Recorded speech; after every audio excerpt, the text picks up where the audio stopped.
E aí galera, vamos para mais uma aula aqui no canal. Vamos estudar hoje o sistema respiratório do ponto de vista da anatomia.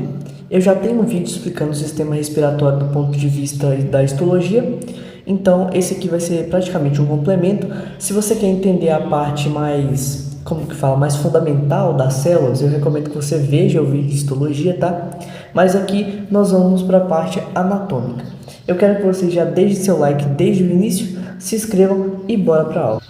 Bom, basicamente são esses os pontos que nós vamos estudar aqui hoje, tá? Nós vamos começar pelo nariz, faringe, laringe, traqueia, os pulmões, os brônquios, os bronquíolos, os alvéolos, o diafragma, os músculos intercostais e a pleura, tá? Olha só. O sistema respiratório, ele é responsável, principalmente pelas trocas gasosas entre o sangue e o meio externo, tá? Ocorre a hematose, nós não vamos explicar a hematose aqui, só estou explicando para vocês entenderem. E também está ligado com mecanismos como a olfação e a fonação, tá? Ou seja, a percepção dos cheiros e a fala, a emitir sons. Essas trocas que eu expliquei para vocês, que eu falei da hematose, ela ocorre nos alvéolos pulmonares. Esses alvéolos possuem perto deles um monte de vasos sanguíneos que permite essa troca entre os gases, tá? E outra coisa, antes do ar entrar nos pulmões, ele vai ser aquecido e umidificado pelo nariz e pelos seios paranasais, tá? Então, antes dele entrar no seu pulmão, ele tem que fazer, entre aspas, um processo que é a umidificação e o aquecimento desse gás. Além disso, antes dele entrar no seu pulmão, ele passa por um processo de filtragem na mucosa nasal. E ela tem algumas características, como a presença de muco e a presença de pelos, tá? Os pelos ficam principalmente na parte do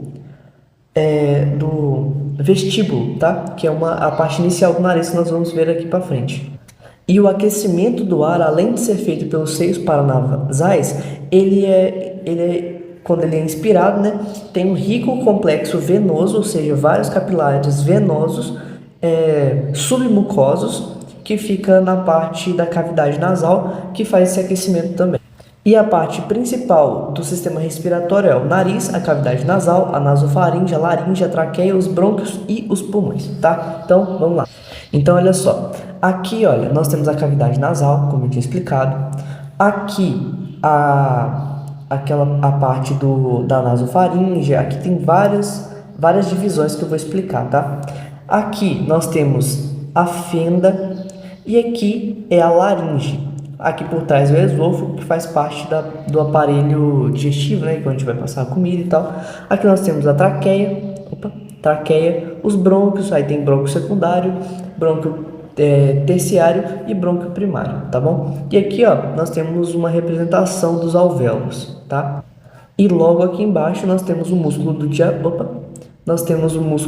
diafragma, que é responsável por permitir a entrada e forçar a saída do ar, tá? E a pleura é uma película que fica em volta dos pulmões, permitindo que o atrito seja diminuído, fazendo com que ele se mova com mais facilidade, ou seja, quando você inspira ou expira, não ocorra aderência, tá? Entre o pulmão e o restante do corpo. E outra coisa, aqui, olha, nós temos a epiglote, tá vendo? Ela deita aqui por cima quando você vai engolir, ela desce assim para baixo, e quando você está respirando, ela fica nessa posição, permitindo que o ar passe para a sua laringe e, consequentemente, para a sua traqueia até chegar nos seus pulmões. Bom, então vamos conhecer um pouco a estrutura do nariz. O nariz ele é responsável por captar o ar e ele fica disposto na linha mediana do rosto, tá? Fica bem no centro do rosto. E agora, olha, eu vou falar o que esses números significam, que são as partes do nariz. Primeiro aqui, ó, nós temos a base, depois aqui nós temos o dorso do nariz. Aqui no 3 nós temos o ápice do nariz. Aqui ao lado nós temos a asa no número 4 e em 5 nós temos a narina.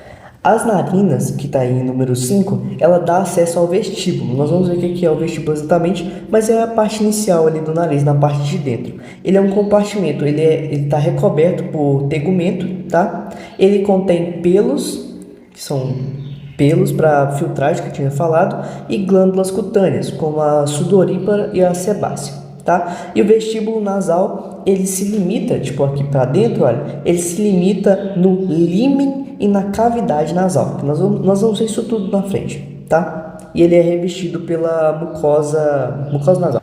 Vamos dar uma olhada agora nos ossos que compõem a estrutura do nariz. Nós vamos começar falando sobre os ossos nasais, que são esses aqui, ó, tá bom?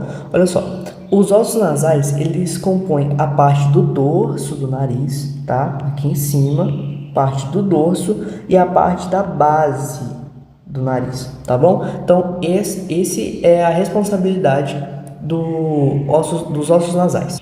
Agora, olha, falando dos ossos maxilares, que são esses aqui, ó, tá vendo? Esses ossos, eles fazem parte dos processos frontais da parede lateral do nariz, tá? Aqui, ó, a parede lateral do nariz, bem aqui, e constitui a parte do esqueleto do assoalho do nariz. Aqui, ó, o assoalho é a parte de baixo. E eles constituem esse assoalho por causa dos seus processos palatinos, tá bom? E agora, nessa imagem, eu vou falar um pouco sobre as cartilagens que eu considerei importante que vocês saibam. Olha só, nós temos essa cartilagem aqui, tá? Que é a cartilagem lateral do nariz, que tem do outro lado também, tá? Óbvio, cartilagem lateral do nariz. Nós temos entre ela a cartilagem septal, tá? Ó, cartilagem septal. Nós temos nessa daqui ai meu Deus, tirei o trem. Aqui, ó. Nessa daqui nós temos o ramo lateral da cartilagem alar maior, tá? E logo aqui embaixo, olha, aqui nós temos a cartilagem septal. Ó, cartilagem septal, bem aqui. Então, essas são as cartilagens principais que vocês devem saber do nariz. Eu vou explicar o porquê agora. Na próxima imagem, eu vou mostrar o etimoide, tá? O osso etimoide. Mas a cartilagem septal que eu mostrei aqui, ó, olha lá, cartilagem septal, ela se une à lâmina perpendicular do etimoide, tá? Então, a primeira coisa que vocês devem lembrar é isso, que a cartilagem septal, ela se une com a cartilagem, com a lâmina perpendicular do etimoide, que eu vou mostrar na próxima. E olha só, mais uma coisa sobre a cartilagem alar, olha, tá vendo aqui, ó? A cartilagem alar, ela possui duas lâminas, tá? Aqui, ó, essa lâmina aqui e essa lâmina de cá. Todas são a cartilagem alar e tem uma maior e uma menor, sendo essa aqui, ó, a menor, beleza? Então, logo essa aqui é a maior. Nessa outra ponta dá pra ver, olha, nessa visão. Aqui nós temos a cartilagem alar maior e aqui, ó, nós temos o ramo da cartilagem alar menor, tá? Agora, olha só, nessa imagem eu tinha falado que ia mostrar o osso etimoide, tá? Esse aqui é o osso etimoide e essa aqui é a cartilagem septal do nariz se ligando ao etimoide, conforme eu tinha falado. E o osso etimoide, ele compõe a parte superior da parte óssea do septo nasal, tá? Já o osso vomer, que é esse aqui, esse osso é o osso vomer, ele forma a parte óssea inferior do esqueleto do septo nasal. Bom, e essa é a apresentação da estrutura do nariz de forma resumida. Vocês podem dar uma olhada mais detalhada se vocês quiserem nas imagens. Agora vamos para a cavidade nasal. Esse aqui, ó, é o vestíbulo, tá? Que eu tinha falado, onde tem os pelos. Aqui nós temos a área olfatória, tá? Não, desculpa, área respiratória. E aqui em cima nós temos a área olfatória, onde vai ter o bulbo olfatório, que vai levar a percepção dos cheiros lá para o nosso cérebro. Então vamos detalhar um pouco mais. Olha só, aqui nós temos o bulbo olfatório, conforme eu tinha falado, tá? Nós temos a concha nasal média, a concha nasal inferior bem aqui. E olha só, essa parte aqui, olha, é chamada de crista, tá? Esse fiozinho aqui, ó, é crista. Aqui, ó, mais para trás, nós temos o meato inferior. E aqui embaixo, isso aqui, nós temos o meato, desculpa, esse aqui é o meato médio e esse aqui é o meato inferior, tudo bem? E aqui atrás nós temos uma estrutura chamada tonsila. E aqui à frente, né, a entrada do nariz com o lumen do nariz, nós temos o vestíbulo, conforme eu já tinha falado, tá? Agora nós vamos falar sobre as comunicações da cavidade nasal. Vamos começar falando sobre o meato nasal superior, que é essa parte aqui, ó. Vamos falar das comunicações que ele faz. Ó, só mostrando essa figura aqui, ó. Aqui é o meato superior, tá? O meato superior aqui e é onde nós vamos começar o nosso estudo das comunicações. Que são, olha só, aqui em cima, as células esfenoidais, tá? Esse ponto 5 leva para as células esfenoidais, esfenoidais não, etimoidais posteriores. E aqui em 6, eles vão para os seios esfenoidal. Já aqui no meato nasal médio, nós temos aqui em 1 essa comunicação que leva até o seio frontal, tá? E também vai para o seio da maxila. Esse 4 aqui, ó, vai para o seio da maxila, tá? Ainda no meato médio, nós temos esse número 3 aqui, que é o ósteo nasal do ducto nasolacrimal. Então, essas são as comunicações da cavidade nasal. Então, essas são as comunicações e vamos ver agora os seios paranasais, que em algumas dessas comunicações manda ar para eles. Por exemplo, aqui, ó, tá? Aqui atrás. Então, vamos ver eles aqui, ó.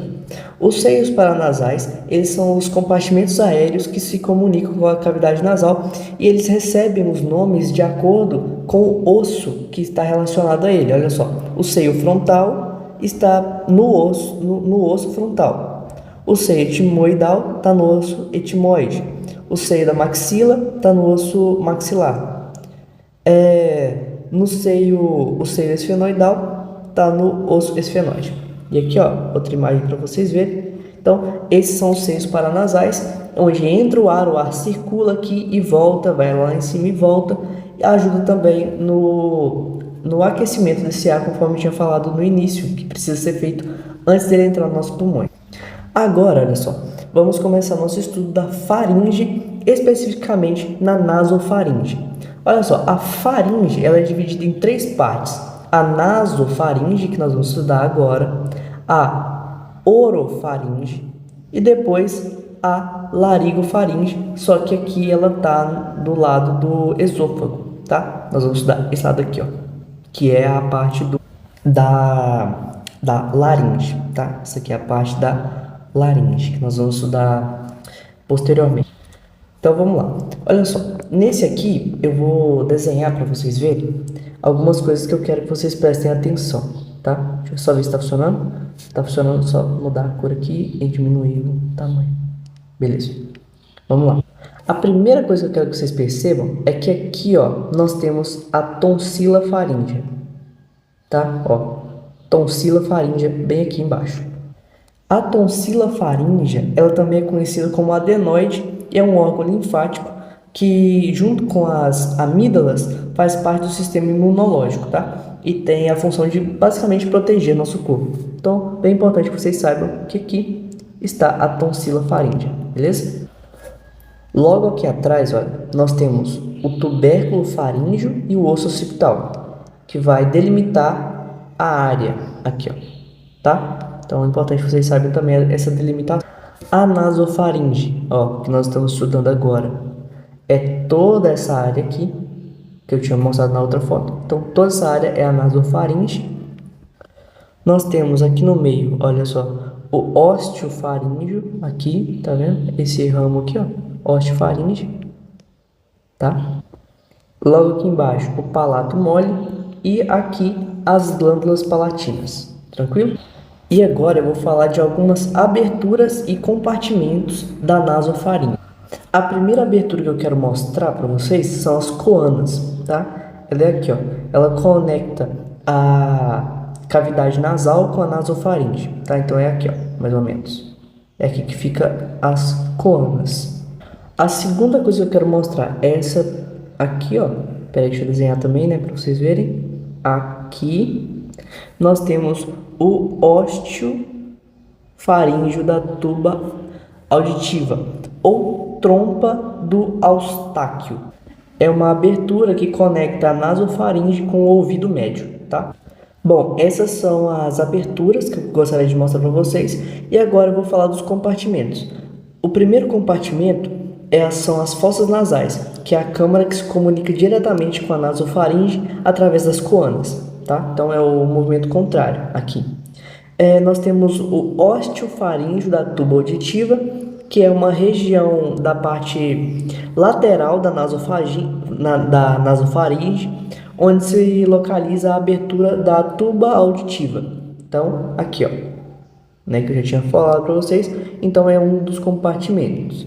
E nós temos, por último, um outro compartimento, que é a adenoide, que é a tonsila faríngea, que eu tinha falado aqui, ó, tá? É um tecido linfático que se localiza no teto da nasofaringe. Bom, finalizamos nasofaringe, vamos agora para a parte da laringe. Bom, tive que fazer um pequeno corte, mas consegui voltar. Olha só, a laringe ela é dividida em 3 partes. Primeiro nós temos o vestíbulo da laringe. Aqui em 2 nós temos a glote, onde fica as pregas vocais. E em 3 nós temos a infraglote. Bom, agora vamos falar das comunicações de cada uma dessas áreas. O primeiro aqui, que é o vestíbulo da laringe, ele se comunica com a faringe através do aditus laringe, que é a entrada da laringe, e anteriormente com a glote, tá? Já a glote, ela se comunica superiormente, a glote está aqui, ela se comunica superiormente com o vestíbulo da laringe e inferiormente com a subglote. Ela é a área mais estreita da laringe e é responsável pela produção do som, justamente por isso aqui, ó, tá? As pregas vocais. Agora aqui por último, a subglote ou infraglote, ela se comunica superiormente com a glote e inferiormente com a traqueia aqui embaixo. Bom, então essa era a apresentação da laringe que eu tinha para vocês.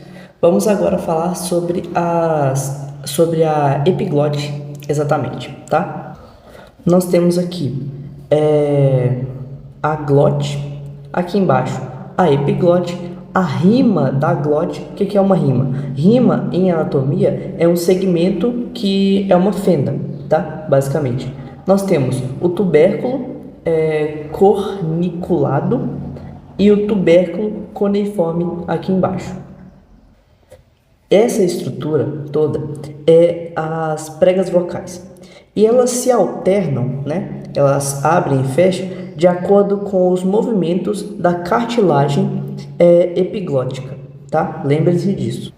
E outra coisa, o ventrículo laríngeo se posiciona inferiormente às pregas vocais. E agora nós vamos falar sobre as cartilagens e os músculos. Bom, existem 2 tipos de cartilagens que nós vamos definir agora: as intrínsecas e as extrínsecas. As cartilagens intrínsecas, elas estão diretamente ligadas ao movimento e à função das pregas vocais, que é a abertura e fechamento da glote. Já as cartilagens extrínsecas são cartilagens que dão suporte estrutural à laringe e conectam as partes como o pescoço e a cabeça, tá? Bom, sabendo disso, vou explicar cada um dos nomes que tem aqui. Vamos lá. O primeiro nome que temos aqui é a epiglote. A epiglote, ela é uma cartilagem extrínseca, tá? Aqui está representada aqui uma cartilagem extrínseca e ela tem como principal função proteger a laringe durante o movimento de deglutição. Nós temos aqui, olha, o osso hioide e ele serve como ancoragem para os músculos da língua e da laringe. E ele é responsável direto por movimentos da deglutição e da fala. Agora, a membrana tireoide, ela não é uma cartilagem. Ele é um tecido fibroso que conecta a borda superior da cartilagem tireoide com o osso hioide, tá? E tem a função de estabilização e suporte à laringe.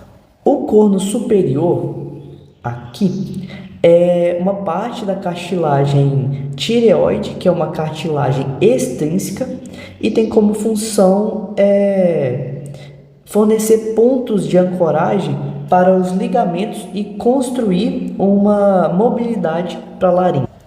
Aqui, olha, a incisura ou pomo de Adão, ela não é uma cartilagem, tá? Ela é só um ponto de uma cartilagem que, como que fala? Ela só está aqui, ela faz parte da incisura tireoide.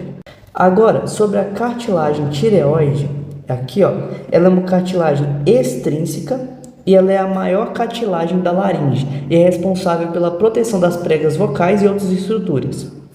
Bom, continuando, vamos falar um pouco sobre a cartilagem corniculada. Tá aqui, ó, cartilagem corniculada bem aqui, tá? Olha só, ela é uma cartilagem intrínseca, logo elas contribuem para a movimentação e estabilidade das pregas vocais. A cartilagem aritenoide, aqui, ó, cartilagem aritenoide, essa aqui, ela também é uma cartilagem intrínseca, tá? E faz a mesma coisa, ajuda no fechamento e abertura da glote. Já a cartilagem cricoide, ela tem uma função extrínseca, tá? Ó, aqui, ó, cartilagem cricoide tem função extrínseca.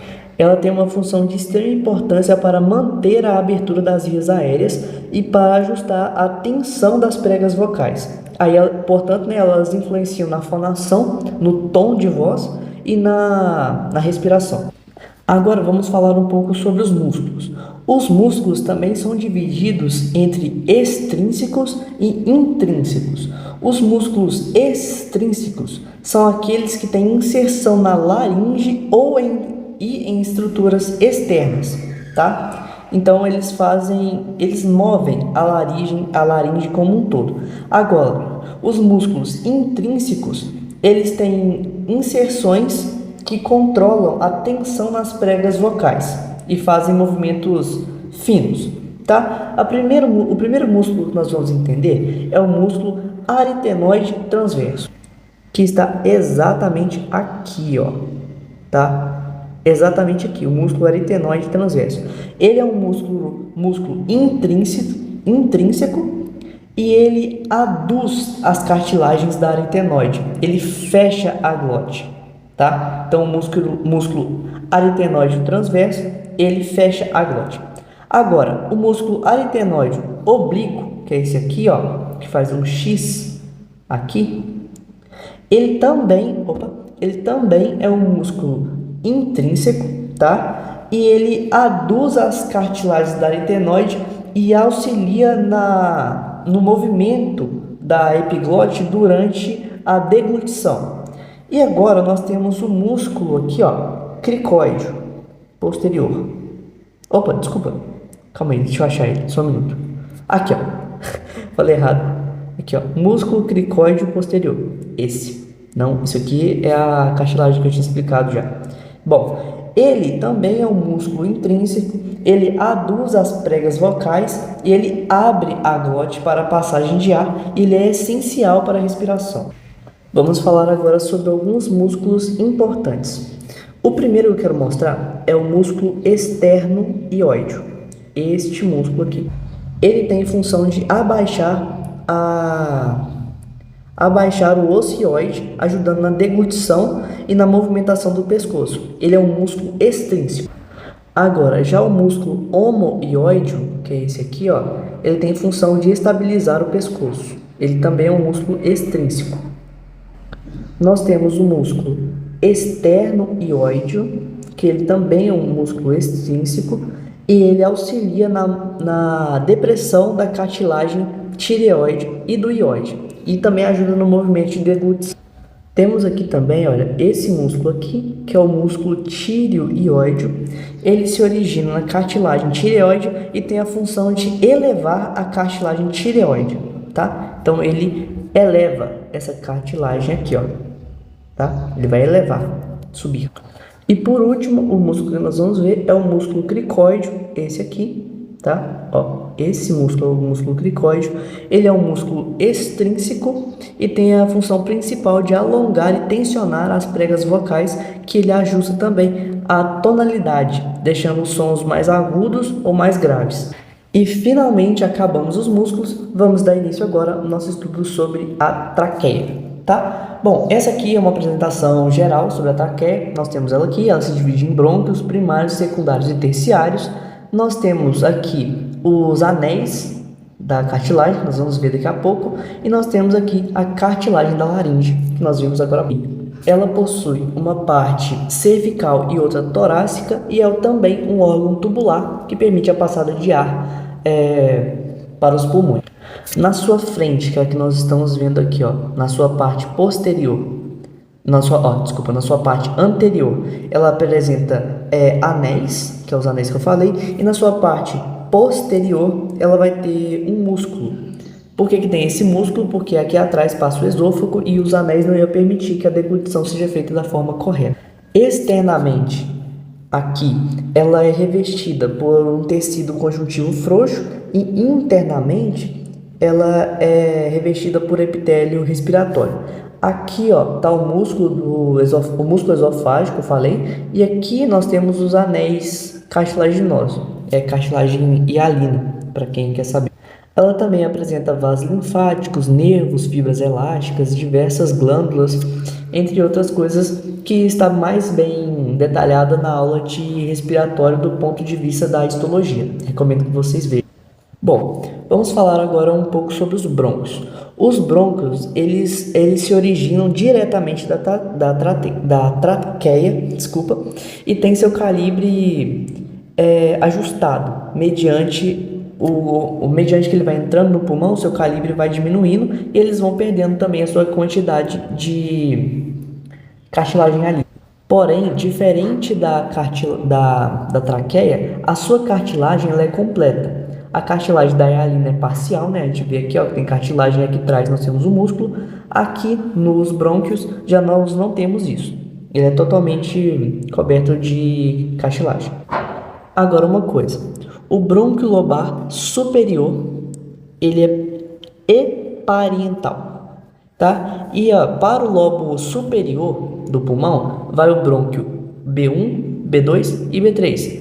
Para o brônquio lobar médio, nós temos o B4 até o B10. Bom, aqui nós temos uma pequena representação dos bronquíolos, tá, respiratórios, que vão se ligar com as redes de capilares e fazer as trocas gasosas. Agora, os pulmões. Bom, é nele que ocorrem as trocas gasosas, eles ficam no tórax, e ele é responsável pela troca, porque ele pode se encher de ar. E por isso, por ele poder se encher e se esvaziar por conta do diafragma, a gente vai analisar ele daqui a pouco, é que seu volume ele é variável. Os dois pulmões são recobertos pela membrana pleural. E nessa pleura existe o líquido pleural, que permite o deslizamento com menos atrito para a expansão dos pulmões. Agora, vamos para a análise anatômica. Nós temos o pulmão direito e o pulmão esquerdo, tá? Vamos começar pelo pulmão esquerdo. Ele é dividido em lobo superior, lobo inferior. E aqui, ó, nós temos essa parte que chama língula. E ele apresenta apenas uma fissura, que é a fissura oblíqua. E aqui, nessa área, nós temos a escotadura cardíaca, que é onde o coração vai se encaixar. Já o pulmão direito, ele é dividido em 3 lobos. O lobo superior, o lobo médio e o lobo inferior, tá? E ele apresenta 2 fissuras. Cisuras, desculpa. A cisura horizontal e a cisura oblíqua, beleza? Vou mostrar essa parte da língula em outra perspectiva para vocês verem. Aqui, ó, nós temos a impressão cardíaca, onde o coração vai se ligar. E aqui, ó, a língula, que mostra aonde vai começar a fissura oblíqua, onde o coração vai se alojar bem aqui, ó. E aqui, ó, nós temos as veias pulmonares e aqui é a artéria pulmonar. E aqui embaixo nós temos a veia pulmonar, beleza? E agora, para finalizar, nós vamos entender um pouco sobre o diafragma. O diafragma, ele é o principal músculo da respiração e ele se contrai para expandir os pulmões, permitindo que o ar entre, e ele se expande durante a inspiração para permitir que o pulmão se contraia para expulsar o ar. E ele é dividido em 3 partes. A parte external, que fica próxima ao externo, ó, aqui o osso externo. A parte costal, que se insere em 6 costelas, olha só, parte costal. E a parte lobar. E ele vai se inserir, olha só, aqui em trás na coluna vertebral. Olha só para vocês verem. Aqui a inserção dele nas costelas e a inserção dele aqui no externo, beleza? Bom, então é isso. Essa aula ficou um pouco grande. Espero que vocês entendam que essa matéria ela é um pouco densa, mas espero que vocês tenham gostado, que tenha ajudado vocês. E se gostou e se ajudou se te ajudou, você se inscreve aí e deixa seu like. Falou!